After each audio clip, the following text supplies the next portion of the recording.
Thundervoid here and welcome back to another video. So today, I'm just saying that I can't do gaming videos for like a few days. First of all, my computer just broke. The keyboard is a bit broken, so it's a bit not functioning. That's why we launched it into repair. By the time this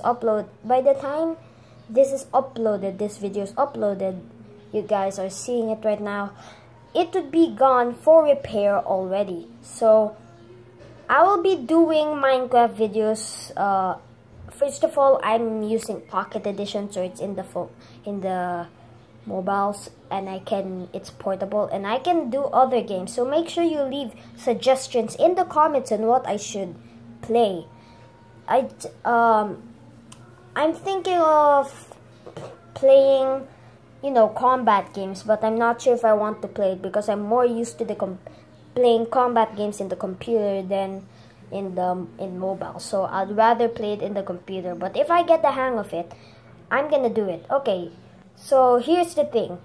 I got a new game. It's called Star Wars Rivals. It's a great game. I'm already in League 3. It's early access, which means that it's still in development, but it's free.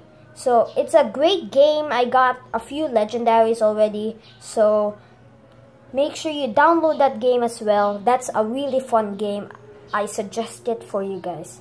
It's really fun and really creative. You can shoot one, and it's actually better than the other Star Wars games by EA, Electronic Arts. So make sure you like and subscribe. Leave suggestions in the comments below. So I'll see you guys in the next video.